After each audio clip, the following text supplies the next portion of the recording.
Matanza en un hospital de Gaza. Al menos 600 personas han resultado muertas este martes en un ataque israelí contra el complejo hospitalario árabe de Al-Ahli, en la capital de la Franja. Son datos del Ministerio de Sanidad de Gaza. Esta es la mayor masacre en el enclave en las 5 guerras que ha habido entre las milicias palestinas de Gaza e Israel desde 2008. Los marxistas destruyeron Guernica. El periódico francés Le Jour publica una información de su corresponsal en España que titula «La destrucción de Guernica fue hecha por unos mineros rojos asturianos». En ella se demuestra con absoluta claridad que los nacionales de Franco no destruyeron la ciudad, como así manifiestan los periódicos izquierdistas franceses. El periodista dice que los nacionales no desean nunca la destrucción, pues luchan precisamente por la riqueza del país y la tradición, y el destruir una ciudad como Guernica es todo lo contrario de estos ideales. La información causó gran sensación en todo París. Así informaba la prensa de derechas en España del bombardeo de la aviación alemana sobre la ciudad vasca de Guernica. Menos mal que las cosas han cambiado, ¿verdad que sí? Bienvenidos y bienvenidas a La Base. La Base, con Pablo Iglesias, Sara Serrano, Manu Levín e Ina Afinogénova. Bueno, hoy en La Base vamos a tratar de responder, con toda la información de la que disponemos, a una pregunta que se están haciendo en todo el mundo. ¿Quién ha bombardeado un hospital en Gaza? ¿Qué nos tienes preparado, Sara Serrano? Bueno, voy a analizar las explicaciones que han dado las autoridades israelíes después de la matanza del hospital, porque están plagadas de incongruencias, inconsistencias, publicaciones eliminadas y parece que alguna mentira. Manu Levín, ¿te has divertido hoy analizando lo que dicen los medios? No mucho, ¿no? Pues no sé yo si se puede calificar de divertido todo lo que estamos viendo, más bien no. Bueno, vamos a intentar responder a esa pregunta viendo algunos elementos en los medios de comunicación que creo que nos pueden ayudar a hacernos una idea de lo que ha pasado aquí. Ina Afinogénova, ¿qué nos tienes preparado? Vamos a hablar de la posibilidad de que se involucren más actores en este mal llamado conflicto y es más, vamos a introducir una tesis que puede parecer sensacionalista, pero para nada lo es. Hoy además vamos a contar con Raúl Sánchez Cedillo. Le vamos a preguntar que nos explique algo que ha desarrollado en su último artículo en Diario Red, por qué la limpieza étnica va asociada al proyecto sionista. Arrancamos, Xavi. La base de datos. Informa Sara Serrano. Animales no humanos, bestias, salvajes. Ayer contábamos en La Base que históricamente la retórica deshumanizadora siempre ha precedido los actos más abominables. Y así ha sido también esta vez. Anoche, el hospital de Al-Ahli, uno de los principales de la Franja de Gaza, fue bombardeado causando centenares de heridos y la muerte de al menos 500 personas, aunque algunas fuentes sobre el terreno consideran que el número de víctimas podría alcanzar las 1000. La mayoría eran mujeres y niños. Además de pacientes y personal médico, el centro albergaba a miles de desplazados internos que buscaban refugio de los bombardeos israelíes. El ataque al hospital supone un salto cualitativo en el asedio total a la Franja de Gaza por parte del ejército israelí. Según la Convención de Ginebra, bombardear, atacar o disparar con cualquier tipo de munición una infraestructura sanitaria supone una violación del derecho internacional humanitario, es decir, un crimen de guerra. Así lo ha denunciado el portavoz de la Defensa Civil Palestina, Mahmoud Basal. La matanza en el hospital de Al-Ahli no tiene precedentes en nuestra historia. Si bien hemos sido testigos de tragedias en guerras y días pasados, lo que ha ocurrido esta noche equivale a un genocidio. Crímenes de guerra, crímenes de lesa humanidad, genocidio. ¿Cómo han explicado las autoridades de Israel este ataque? Bueno, pues con muchas incongruencias, mensajes contradictorios, publicaciones eliminadas y mentiras, bastantes mentiras. La mayoría de los medios de comunicación presentan equidistantemente la versión israelí y la versión palestina sobre la autoría del ataque. Los palestinos denuncian una masacre israelí en uno de los principales hospitales de la Franja de Gaza. Netanyahu lo niega y culpa a cohetes islamistas de las muertes. Los judíos del gueto de Varsovia denuncian una masacre de los alemanes. Goebbels lo niega y acusa a los rabinos de los asesinatos. Exactamente. Aquí, por una cuestión de ética periodística, no vamos a reproducir esta equidistancia que da la misma credibilidad a los argumentos de las víctimas y a los argumentos de los verdugos. Creemos que hay argumentos suficientemente consistentes para sostener que la versión más plausible es que Israel esté detrás del ataque al hospital de Al-Ahli. Así que eso sí, con rigor y recurriendo a fuentes autorizadas y a información contrastada, vamos a tratar de desmontar la maraña de desinformación con la que las autoridades israelíes están tratando de evadir su responsabilidad y atribuírsela a otros. Pues vamos con ello, Sara. Bueno, para empezar, minutos después de que se produjera el ataque israelí contra el hospital de Gaza, la cuenta oficial del primer ministro borraba este tuit. Esta es una guerra entre los niños de la luz y los niños de las tinieblas, entre la humanidad y la ley de la selva. El tuit, que se había publicado un día antes del ataque, reproducía el discurso del ministro de Defensa israelí Yoav Gallant, que este domingo había prometido la destrucción total de los que consideraba los enemigos del Estado de Israel, utilizando precisamente estas mismas palabras. Borrar este mensaje después de la masacre en el hospital de Gaza, pues resulta cuanto menos sospechoso, ¿no? Digo yo. Sí, parece un intento de poner la venta antes de la herida, ¿verdad? El primero en adjudicar el ataque al hospital al ejército israelí fue el comunicador Hananya Naftali. En un tuit que publicó poco después del ataque, sostenía que las fuerzas aéreas de Israel habían identificado una base terrorista dentro del hospital desde donde Hamás lanzaba cohetes. Las fuerzas aéreas israelíes golpean una base terrorista de Hamás dentro de un hospital en Gaza. Un gran número de terroristas están muertos. Es descorazonador que Hamás esté lanzando cohetes desde hospitales, mezquitas, colegios y utilice civiles como escudos humanos. Eso es lo que decía desde un tuit que eliminó y sustituyó posteriormente por la versión oficial. Este tuit es muy significativo. Naftali, que ahora pretende hacerse pasar por un periodista y un patriota sin más, es en realidad alguien muy cercano al gobierno. Tanto es así que hay vídeos de Netanyahu en su boda. Vaya, en todo caso resulta bastante inverosímil que Israel pudiera confundir un hospital con una base terrorista. Israel no comete ese tipo de errores, tiene uno de los ejércitos más avanzados del mundo. Gaza completamente mapeado y con un control absoluto del espacio aéreo, conocen perfectamente la situación sobre el terreno, es decir, es imposible que no supieran de la existencia de ese hospital en ese lugar y que estaba repleto de pacientes y de refugiados. Así es, de hecho la OMS ha confirmado que el hospital recibió una orden de evacuación de las autoridades israelíes poco antes de que se produjera el ataque. Sin embargo, no pudo cumplirla por el estado crítico de los pacientes y también por los cortes de suministros impuestos precisamente por el gobierno israelí. Además, tal y como ha denunciado la directiva de Al Jazeera, Dima Khatib, el ejército israelí no tardó en atribuirse públicamente la matanza, incluso mofarse de los cientos de muertos del hospital. Lo hizo a través de su página de Facebook en árabe, diciendo lo siguiente: debido a la falta de material médico y de personal sanitario, se ha decidido bombardear el Hospital Baptista de Gaza para aplicarles la eutanasia. Bueno, la página de Facebook ya no está activa. Impresionante. Bueno, a pesar de estas primeras reacciones, la versión oficial fue por otro lado. Desde el primer momento, las autoridades israelíes adjudicaron el ataque al hospital a grupos terroristas de Gaza, en concreto a la Yihad Islámica. A través de la red social X, el primer ministro israelí, Benjamin Netanyahu, responsabilizó a terroristas bárbaros de Gaza de la matanza.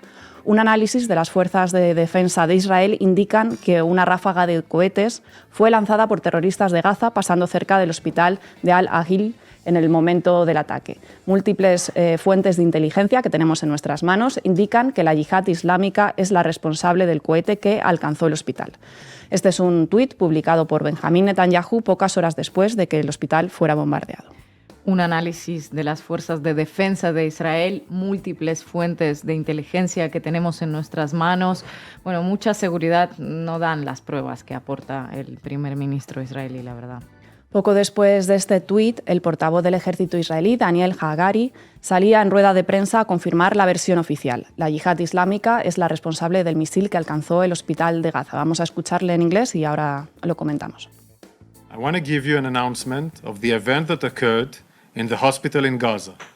I can confirm that an analysis of the IDF operational systems indicates that a barrage of rockets was fired by terrorists in Gaza, passing in close proximity to the Al-Hali al-Ma'di hospital in Gaza at the time it was hit. Intelligence from few sources that we have in our hands indicates that the Islamic Jihad is responsible for the failed rocket launch which hit the hospital in Gaza. I repeat, this is the responsibility of Islamic Jihad that killed innocents in the hospital in Gaza. Puedo confirmar que los análisis de las fuerzas de defensa de Israel indican que los misiles fueron lanzados por terroristas de Gaza. nuestras fuentes de inteligencia confirman que la yihad islámica es responsable del ataque al hospital en Gaza. El portavoz del ejército israelí reproducía así palabra por palabra el mensaje que poco antes había publicado Netanyahu en sus redes sociales. Agari añadió también que no podía tratarse de un ataque del ejército israelí. Si hubiese sido Israel, habría un cráter, dijo. Bueno, lo que parece que no puede ser en ningún caso es que sea resultado de un ataque palestino. Según apuntan corresponsales con amplia experiencia cubriendo conflictos en la zona, ninguna milicia palestina tiene armas con ese poder destructor. Sí, luego comentaremos algunos de estos testimonios. Quédense a la sección. Bueno, pero aclaremos qué pruebas ha aportado Israel para sustentar su versión. Bueno, para responsabilizar a los palestinos del ataque, la cuenta oficial del Estado de Israel publicó un tuit con un vídeo en el que se observaba el lanzamiento de una ráfaga de cohetes y un misil fallido que daba la vuelta y habría alcanzado el hospital. Sin embargo, había un pequeño problema. El periodista del New York Times, Arik Toller, se percató de que la marca de tiempo del vídeo indicaba las 8 de la noche, mientras que el ataque contra el hospital se había producido a las 7:20 de la noche. Es decir, las pruebas gráficas aportadas por el ejército israelí se grabaron 40 minutos después de que se produjera el bombardeo sobre el hospital. Inmediatamente el vídeo fue eliminado de las redes sociales y se editó el tuit para reducir la evidencia a las famosas fuentes de inteligencia. Las mentiras de Israel tienen precedentes. Hace 27 años también mintieron tras la masacre de Cana, uno de los episodios más cruentos del conflicto árabe-israelí. El ejército de Israel bombardeó un campo de refugiados de la ONU del sur del Líbano, matando a más de 100 mujeres y niños. Israel lo negó y aseguró que no sabía que había refugiados civiles en el campo, sino combatientes de Hezbollah. Una investigación de Naciones Unidas acabó demostrando que esto era falso y que los helicópteros israelíes habían sobrevolado la zona y sabían perfectamente de la existencia de refugiados en el campo. La labor de cualquier periodista decente, a mi juicio, es señalar estos crímenes de guerra. Gracias, Sara.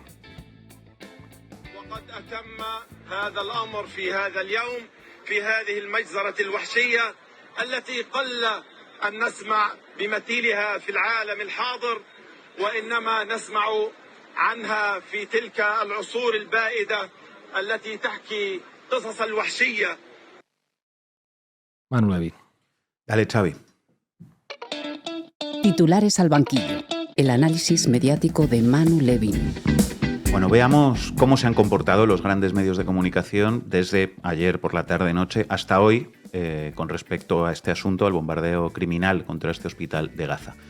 La primera gran empresa de comunicación en informar sobre esto fue Al Jazeera, que es probablemente el medio que más recursos tiene desplegados sobre el terreno para cubrir la guerra de Israel contra Palestina. Nada más producirse el ataque, sobre las 7 de la tarde hora española, Al Jazeera comienza a informar sobre ello. Hospital Al-Ali, un ataque de Israel mata a 500 personas. A raíz de esta información, todos los medios de comunicación del mundo se hacen eco, señalando claramente la autoría israelí. Por ejemplo, medios españoles. Cadena SER, a las 7:26 de la tarde. Última hora. Al menos 200 muertos tras un ataque israelí a un hospital en Gaza, según Al Jazeera. O El País, a las 7:52 minutos. Última hora. Un bombardeo israelí a las puertas de un hospital en Gaza causa cientos de muertos y heridos. Pero entonces, ¿qué ha pasado para que hoy todos esos mismos medios de comunicación ya no mencionen a Israel como autor del bombardeo contra el hospital? Pues que, tal y como ha explicado Sara, portavoces del gobierno israelí salieron a negar públicamente que su ejército hubiera lanzado un misil contra el hospital Bautista Al-Ali. Y a partir de ahí, pues todos los medios en Occidente empezaron a recular. Hoy las portadas de la prensa en España, por ejemplo, ya no mencionan a Israel en sus titulares. Fijaos, El Periódico, un bombardeo causa cientos de muertos en un hospital de Gaza. La Vanguardia, un bombardeo causa centenares de muertos en un hospital de Gaza. ABC, matanza por un bombardeo de un hospital de Gaza. La Razón, no saca nada de esto en su portada, La Razón, y sinceramente yo no me imagino a La Razón no sacando nada de esto si tuvieran la más mínima evidencia de que el ataque es obra de la resistencia palestina. Más portadas de hoy. El País, que anoche señalaba claramente a Israel, como hemos visto. Matanza en un hospital de Gaza. Un bombardeo alcanza un centro sanitario abarrotado. Y El Mundo. Hamás e Israel se acusan de una matanza en un hospital de Gaza. Hamás e Israel se acusan de una matanza. El clásico, unos dicen que llueve, otros dicen que hace sol y nosotros no abrimos la ventana para comprobar cuál es la verdad. Simplemente te contamos que unos dicen que llueve y otros dicen que hace sol. Bueno, pues así es hoy, en el mejor de los casos, la cobertura que se puede encontrar en la prensa occidental sobre la masacre de ayer. Y digo en el mejor de los casos porque hay algunos medios que ya ni siquiera dicen que en Palestina acusan a Israel y en Israel acusan a Palestina. Ya solo cuentan la versión de Israel, como ha hecho, por ejemplo, la cadena SER en su boletín de hoy a las 10 de la mañana. Es decir, que la SER ha pasado de decir que llueve a decir que unos dicen que llueve, pero otros dicen que hace sol, a finalmente decir solo que hace sol. Entendiendo que hace sol es reproducir la versión del ejército de Israel. Efectivamente, eso es lo que ha pasado. Imagino que si prestigiosos diarios como estos que has mencionado están dispuestos a humillarse de esta manera, cambiando la información que ellos mismos dieron sobre un hecho histórico de este calibre, será porque hay pruebas claras e irrefutables de que Israel no cometió el ataque contra el hospital, ¿no? Así que cuéntanos, Levin, ¿qué pruebas ha presentado Israel de que su ejército no ha hecho esto para que todos esos medios de comunicación tan prestigiosos que anoche no dudaban en afirmar la autoría de Israel, hoy hayan reculado de esa manera? Pues nos volvemos a hacer la misma pregunta que también ha tratado de explicar Sara. La respuesta corta sería que ninguna prueba independiente, solo su confiable palabra. Y la respuesta larga, que quizá es aún peor que la corta, es que, como ha explicado Sara Serrano, han presentado varias versiones contradictorias entre sí y pruebas falsas que después han borrado, han retirado. Sara ya ha contado que la cuenta oficial del Estado de Israel en Twitter publicó un tuit con un supuesto vídeo que probaría que el ataque provenía de algún grupo palestino y 20 minutos después, qué casualidad, borró ese vídeo, que resulta que correspondía a otro momento. Ha contado también que Hanania Naftali, una especie de portavoz oficioso digital israelí de Netanyahu, escribió en Twitter: la Fuerza Aérea Israelí golpea una base terrorista de Hamás en un hospital de Gaza. Numerosos terroristas han muerto. Luego borró el tuit. Pero hay más elementos. Vamos a completar el repaso que ha hecho Sara fijándonos en los medios de comunicación. Recojamos antes un elemento más de los que citó Sara Serrano. El portavoz del Ejército de Israel, Daniel Hagari, acusó en una rueda de prensa a la yihad islámica de Palestina de estar detrás del ataque al hospital. Lo hemos escuchado antes. Bueno, pues resulta que otro miembro del gobierno de Israel, Mark Regev, asesor principal de Netanyahu, le dijo otra cosa distinta a la BBC. Le dijo que el autor del ataque no sería la yihad islámica, sino Hamás. Y la CNN, por ejemplo, se hizo eco de esa versión anoche. A dramatic and horrific intensification of violence, Jake, right on the eve of President Biden's visit here. Not clear where this goes from here. You mentioned IDF said that they are looking into the incident, that it could potentially have been a Hamas misfire, if you like, of a rocket. We've had a look at a couple of... Podría ser potencialmente un cohete fallido de Hamás, decía Clarissa Ward, la corresponsal jefa de internacional de la CNN. ¿En qué quedamos? ¿Fue la yihad islámica, como dice el portavoz del ejército israelí, o fue Hamás, como dice un miembro del gabinete de Netanyahu y la CNN? No sé, Rick. Y más versiones y elementos de análisis. Veíamos que anoche un portavoz digital israelí dijo que en ese hospital había una base de Hamás y que por eso lo habían atacado y después lo borró. Después han dicho que el hospital lo destruyó la yihad islámica o Hamás, depende de quién hable. Bueno, pues esta mañana han dicho otra cosa, que es que el hospital no ha sido destruido, que es solo el parking.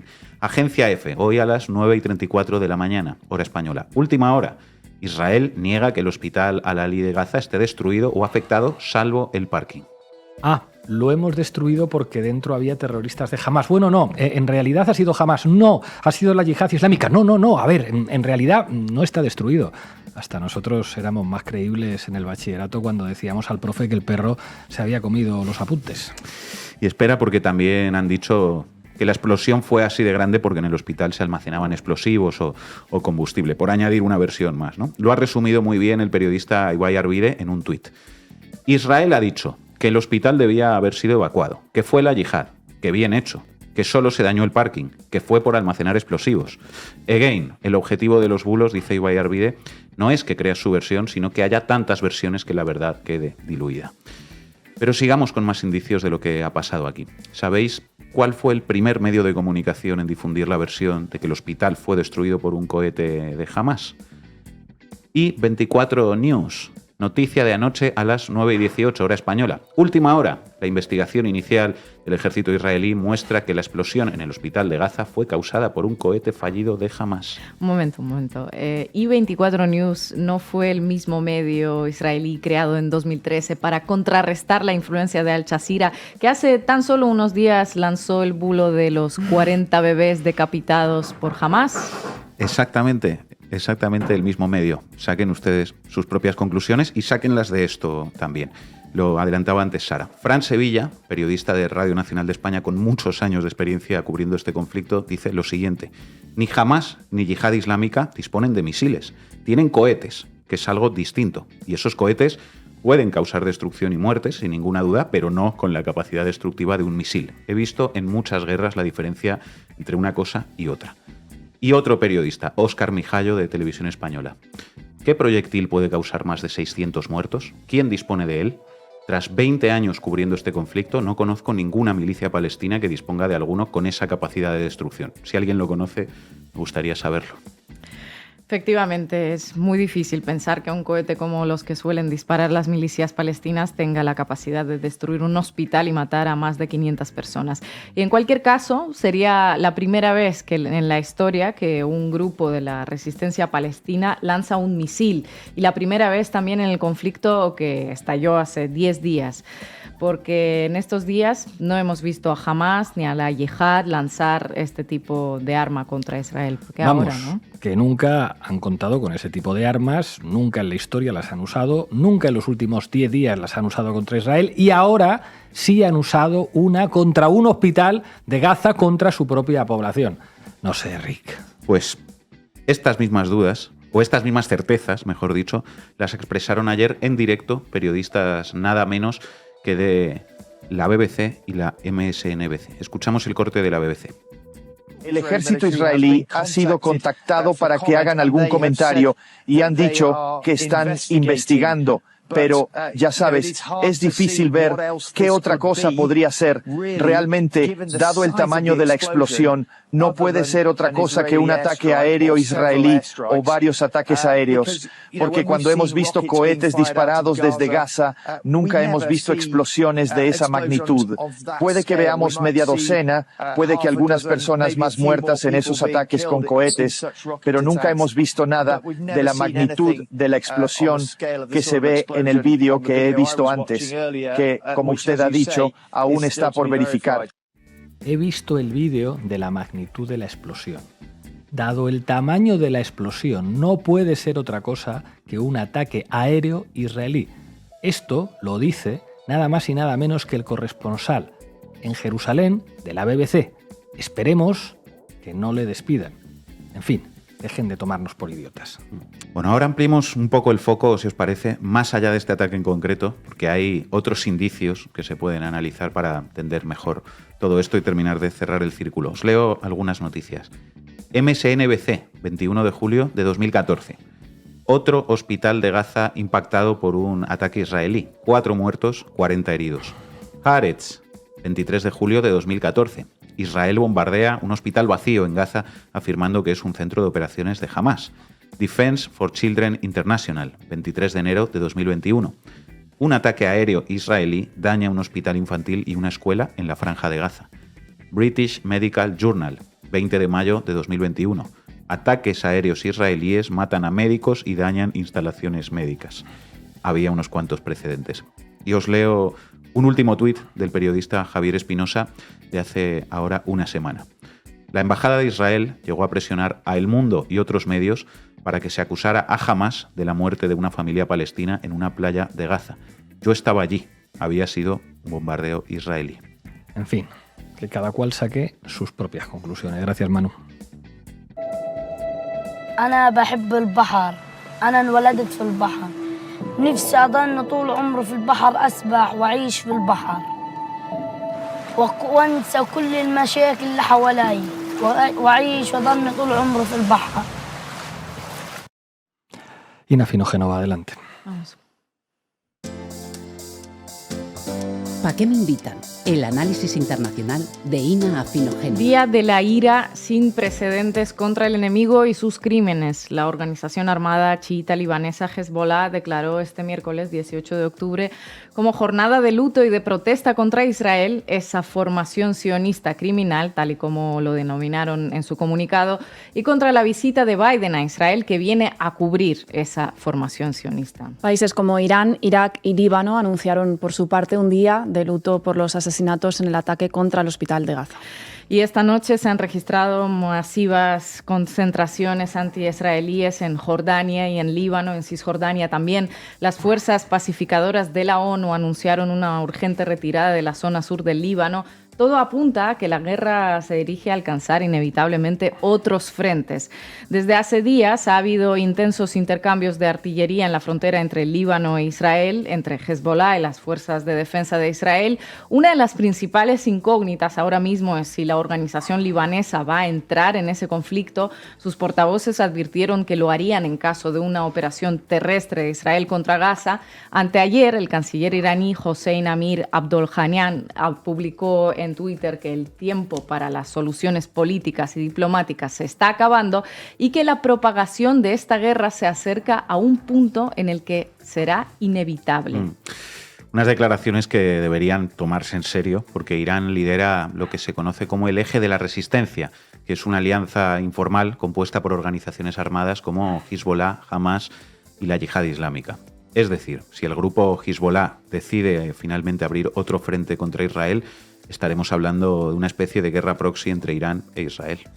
Abdollahian acaba de reunirse en Beirut con el jefe de Hezbollah, Hassan Nasrallah, y también con el jefe político de Hamas en Doha. Durante esa gira avisó también que el denominado eje de resistencia actuará en el momento oportuno si Israel no detiene sus crímenes en Gaza. ¿Estamos a un paso entonces de una gran guerra que involucre a todo Oriente Medio, de verdad? Para responder a esta pregunta, miremos el rastro de los portaaviones de Estados Unidos. El país desplegó 2 grupos navales en el Mediterráneo Oriental para, en palabras del secretario de Defensa Lloyd Austin, disuadir a cualquier actor estatal o no estatal que busque intensificar la guerra. Los portaaviones Dwight Eisenhower y Gerald Ford al frente de buques de guerra, escuadrones de aviación, más unos 12.000 marines. Las fuentes del periódico Washington Post indican que semejante despliegue refleja el temor de la administración estadounidense frente a una eventual extensión del conflicto. Estos días el portal digital Axios informó también de que Estados Unidos podría recurrir a la fuerza militar en caso de que Hezbollah abra un segundo frente contra Israel. Y esta semana el Congreso estadounidense podría aprobar también un nuevo paquete de ayuda en armamento para Ucrania e Israel de más de $2.000 millones. De nuevo, no cabe duda de que de esta guerra también se va a beneficiar alguna gente, pero parece que no, la gente que vive en Israel o en Palestina, ¿verdad? Finalmente, la secretaria del Tesoro de Estados Unidos, Janet Yellen, calmó a todos hace 2 días diciendo que Washington puede permitirse absolutamente otra guerra. A mí también me ha dejado calmadísimo y tranquilísimo. ¡Qué bien! Mientras Estados Unidos pueda permitirse 7 guerras a la vez en todo el mundo, podemos estar tranquilos, igual que Álvarez. Pues vamos a ello, como decía Raúl Sánchez Cedillo en Twitter, citándola. Ironías aparte, lo que estamos viendo en los últimos meses es una dinámica general de guerra mundial. Muchos se preguntan estos días si estamos a un paso de la Tercera Guerra Mundial y sinceramente viendo la concatenación de los acontecimientos globales, no es que estemos a un paso de ella, es que parece que ya está en marcha. En fin, Afinogénova, que esto es Canal Rey, yo además tengo 3 hijos, la Tercera Guerra Mundial está en marcha. O sea, esto no es un poco sensacionalista decirlo. Yo creo que no, y es más, creo que no empezó estos días, sino mucho antes. Se desarrolló de manera híbrida con guerras económicas, sanciones, sabotajes.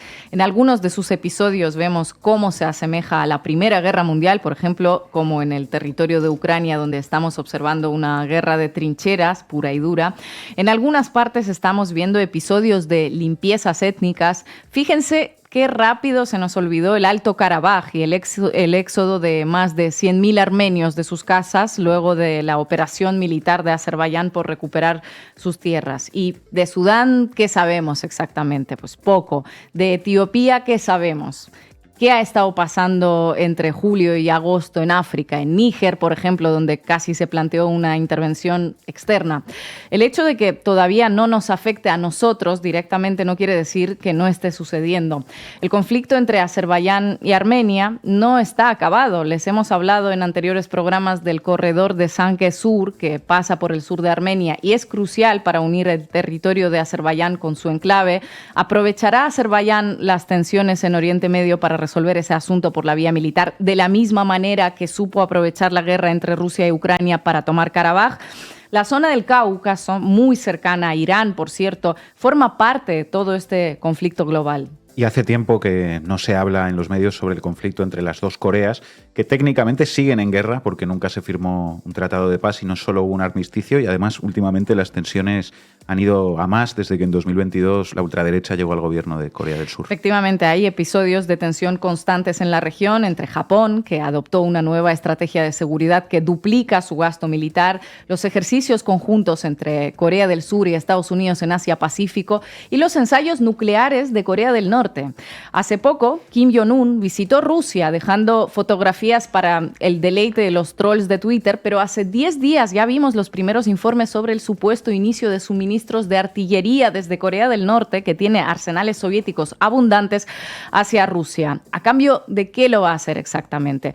Tal vez a cambio de tecnología para perfeccionar sus misiles. Bueno, en Diario Red, si hablamos de la crisis de las dos Coreas, en un artículo de Eduardo García, de un especialista en geopolítica. Y bueno, ya, si empezamos a hablar ahora de Taiwán, pues ya estamos todos, ¿no, Ina? Ya estamos todos. A esto se suma también un aumento constante del gasto militar en todo el mundo. Los países de la OTAN, Rusia, Ucrania, China, Japón, como ya mencionábamos, o también Corea del Sur. A finales de abril, el SIPRI, el Stockholm International Peace Research Institute, calculó que en 2022 el gasto militar mundial aumentó un 3,7%, es decir, 2,24 millones de dólares. En Europa se experimentó el mayor incremento desde los tiempos de la Guerra Fría, de hecho. Y habría que mencionar también quizá a los mercados y las acciones de las empresas armamentísticas que están subiendo como la espuma, una vez más. Un 9% de crecimiento de sus acciones experimentó el principal fabricante militar del mundo, Lockheed Martin, este lunes. Le venden a Israel los F-35, así que los bombardeos de Gaza que estamos observando les ayudan a paliar la leve bajada que estaban sufriendo en la bolsa. Raytheon Technologies, un 4,6% de aumento del precio de sus acciones. Northrop Grumman, un 11,4% para ser más exactos. Vamos, que están viviendo su agosto bursátil los señores de la guerra, ¿no? Sin duda, así que creo que para nada resulta descabellado hablar de una tercera guerra mundial como de una realidad. Somos testigos de una destrucción del sistema de seguridad que se formó luego de la Segunda Guerra Mundial. Esta guerra empezó con una serie de amenazas híbridas, como he dicho, se manifestó como una guerra de trincheras y de artillería con la invasión rusa de Ucrania, y tanto el Cáucaso como Gaza e Israel forman parte de ello, de un conflicto mucho mayor que dará lugar a un cambio global. Las instituciones fundadas como resultado de la Segunda Guerra Mundial, como la ONU, por ejemplo, aún siguen activas, pero en los conflictos en los que están involucradas potencias nucleares tienen un papel puramente formal. Las potencias nucleares oficialmente son 5, pero bueno, sabemos que son más a estas alturas.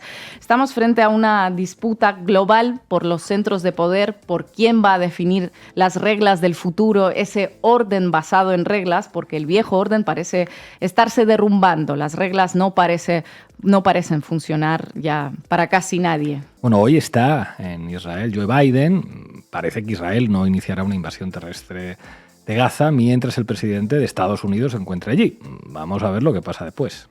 Biden ya le avisó a Netanyahu de que una invasión de Gaza sería un error, palabras verdaderamente contundentes que disuadirían a cualquiera de iniciar semejante aventura, ¿verdad? Queda por ver si el primer ministro israelí comete ese error o no. Y si lo comete, ya tenemos los avisos de Hezbollah, Irán y los portaaviones de Estados Unidos en la zona listos para agrandar el error todo lo que sea posible y acabar con la destrucción de 3 o 4 países en lugar de 2. Y como siempre, recordando las palabras de Malcolm X, esa violencia siempre regresa a casa a comer, como los polluelos. Ya ha pasado en Estados Unidos, en Europa, en Israel, por supuesto, en Rusia, en gran parte del mundo. Pase lo que pase, de una manera o de otra, cualquier escalada nos va a terminar afectando a todos. Y si vosotros que veis esto no estáis en ese 1% más afortunado de la población mundial, pues no os va a afectar para nada bueno. Gracias, Ina.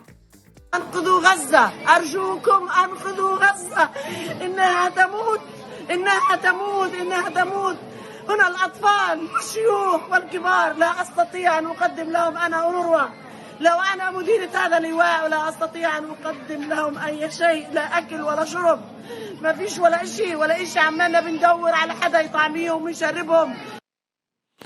Tremendo testimonio. Bueno, hoy nos acompaña Raúl Sánchez Cedillo de la Fundación de los Comunes. Raúl, muchas gracias por atender una vez más a La Base. ¿Qué tal? ¿Cómo estáis? Raúl, querría que explicaras algo que ya desarrollaste en tu último artículo en Diario Red, y es que la limpieza étnica de los palestinos es un elemento consustancial al proyecto sionista del Estado de Israel. ¿Puedes explicar esto? Sí, explico algo que no es más que un resumen en el artículo de cosas que son perfectamente conocidas desde hace décadas. Por un lado estaba la memoria palestina de 1948, la más antigua del periodo del protectorado británico, pero fundamentalmente desde los años 90 es desde dentro de Israel, con los llamados nuevos historiadores como Ilan Pappé, Benny Morris, Avi Shlaim, Simha Flapam, que son de distintas creencias políticas. Por ejemplo, Benny Morris es un sionista convencido, Ilan Pappé no lo es un comunista de nacionalidad israelí, pero están de acuerdo en algo. Han investigado los archivos, propios archivos desclasificados de Israel desde los años 90. En algunos casos, como en el de Ilan Pappé, ha hecho historia oral con la población palestina refugiada. Y lo que se pone perfectamente de manifiesto es justamente que el proyecto sionista, desde los artículos y textos de los fundadores, como fundamentalmente Theodor Herzl o Jabotinsky, hablaban ya en los textos de la necesidad de una expulsión de la población palestina, considerada pues, como completamente prescindible y que estaba ocupando ilegítimamente una tierra que les pertenecía. Pero eso podríamos descalificarlo, ¿no? Podríamos decir, bueno, pues es algo que solo estaba en el texto, ¿no? Nos estaríamos pareciendo a todos los historiadores anticomunistas, ¿no? Que de Marx pasan al Gulag. No es suficiente, es un índice, ¿no? De esa dimensión de colonización del proyecto sionista. La realidad es fáctica, es documental, está en directivas, órdenes del ejército israelí, de los gobiernos israelíes, acumulados a través del tiempo, desde el 48, en el 67 y después de Oslo. Está en la historia oral. Pero no hay algo que sea particularmente especial respecto a esto. Historiadores como Ilan Pappé hablan de un settled colonialism, quiere decir un colonialismo de colonos, por así decirlo. En castellano pues es un poco cacofónico. Quiere decir que es un tipo de colonialismo que lo llevan a cabo minorías perseguidas, minorías que se enfrentan a imperios. Y es el caso del proyecto sionista. Hay un consenso con el Imperio Británico fundamentalmente, pero también con muchos fascistas, con muchos racistas, con muchos antisemitas, en que hay que sacar a los judíos de Europa. En ese sentido hay un compromiso antes de la Shoah, antes del nazismo, entre muchos antisemitas, parte de las élites acomodadas judías y una parte de la clase media judía de la diáspora europea, en que podemos ponernos de acuerdo con los imperios, en este caso el Imperio Británico, desde el final de la Segunda Guerra Mundial. Se consigue la declaración Balfour y a partir de entonces el proyecto sionista se va construyendo con un sustancial apoyo del imperio y luego, a partir del decreto de partición, pero durante buena parte de los años 40 contra el Imperio Británico, con atentados exactamente iguales que los que ahora se recriminan a Hamás, atentados indiscriminados, coches bomba en cuarteles, en embajadas británicas, etcétera, cometidos por los héroes del Estado de Israel. El Estado colonizador de colonos es un patrón que lo vemos siempre frente a un imperio que impide o que persigue a esas minorías, como hemos dicho. ¿Cuál es el ejemplo más conocido de ese settler colonialism? Sin duda, Estados Unidos de América. Esas minorías religiosas que huyen de la persecución del Imperio Británico y construyen sus colonias exterminando a los nativos. Los Boers holandeses contra el Imperio Británico otra vez exterminan a la población africana que habitaba en esas tierras. El caso de los australianos convictos, la peor gentuza, entre comillas, del imperio, que era enviada ahí a granjas y a instituciones penitenciarias, o como, digamos, esclavos temporales, indentured servants, cuando se liberan, colonizan y exterminan a los australianos, ¿no? Y el caso israelí o el caso sionista es el ejemplo más reciente de ese tipo de experimento. En declaraciones, en escritos, en deliberaciones de las que hay o constancia documental o no de los padres del proyecto sionista y de sucesivos dirigentes, desde Ben Gurión a Golda Meir a Ariel Sharon, se habla justamente de que es necesario una mayoría judía y para ello hay que hacer una limpieza étnica. En 1948, como dice Ilan Pappé, no hay una constancia documental de una orden, del mismo modo que no la hay con respecto a la Shoah. Está la conferencia de Wannsee, en el que se programa todo eso, pero no hay órdenes específicas. Son siempre, piezas de un puzzle que hay que reconstruir, como dice Ilan Pappé. Lo que sí que hay es precisamente órdenes, por ejemplo, en el caso de 1948, en las que se habla de haced lo que queráis, haced lo que podáis. Es decir, que se deja a los comandantes en el terreno expulsar o no a la población. En muchos casos, como en el caso de Yair Dassin, los comandantes expulsaron. En otros, los menos contados, se dejó estar a la población. Pero todo ello dentro de un ambiente de terror que es el mismo que se está repitiendo ahora en Gaza. El hospital ha sido muy probablemente destruido por las fuerzas de Israel, precisamente porque destruir un hospital es la señal de que hay que huir. ¿Qué es lo que sucedió? La limpieza étnica se basa en el terror, en que la población se vaya por miedo a ser aniquilada. Es algo que justamente es la disputa fundamental de los nuevos historiadores israelíes. Hay 4 cuestiones fundamentales. Una es que Israel dice que se rebeló contra el imperio. Eso es solo cierto al final del proceso del protectorado británico. La segunda es que no hubo expulsión, la gente se fue voluntariamente. Sabemos ahora, desde hace años, que no es así, que hubo una expulsión mediante el terror, el asesinato, la violación, etc., ¿no? Y la otra cuestión es que Israel venció pese a tener una inferioridad militar. Sabemos perfectamente que eso no es cierto, que en la guerra del 48 los ejércitos árabes eran ridículos, absolutamente ridículos, y que además en muchos casos, como en el egipcio o el jordano, es que ni siquiera combatieron, salieron huyendo. Como dicen justamente los nuevos historiadores israelíes, no hubo tal guerra, lo que hubo fue una persecución de los ejércitos que huyeron por el Sinaí y en Cisjordania, en el caso del ejército jordano, ¿no? Es algo completamente certificado. Que se hable de limpieza étnica no es ningún escándalo, es la fundación del Estado de Israel. Yo creo que a lo que estamos asistiendo en este momento es a la realización de una nueva limpieza étnica, a una nueva y deliberada y planificada. Ayer en la base hablabais precisamente de eso, de cómo entre miembros del gobierno israelí como Smotrich y otro, esta operación está planificada, forma parte de la creación del gran Israel.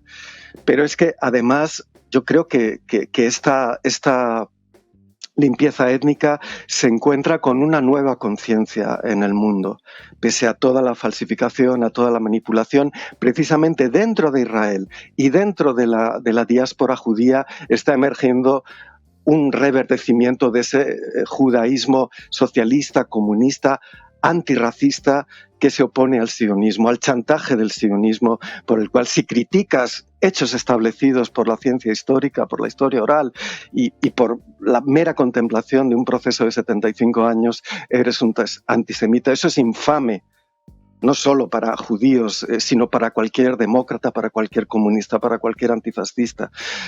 En el artículo no he hecho más que condensar algo que debe ser, por así decirlo, el punto de partida para el enfrentamiento a esta limpieza étnica, a este posible genocidio, pero también para posicionarnos en lo que va a ser probablemente una guerra regional que puede acabar precisamente una guerra mundial, una guerra termonuclear. No olvidemos que Israel tiene la tripleta nuclear. Tiene no solo armas nucleares, sino tiene la capacidad de mandarlas a Moscú, a Madrid, a donde quiera. Tiene misiles intercontinentales y puede destruir absolutamente a todos los países de la zona que se enfrenten a ella, ¿no? Esa es la situación en la que estamos.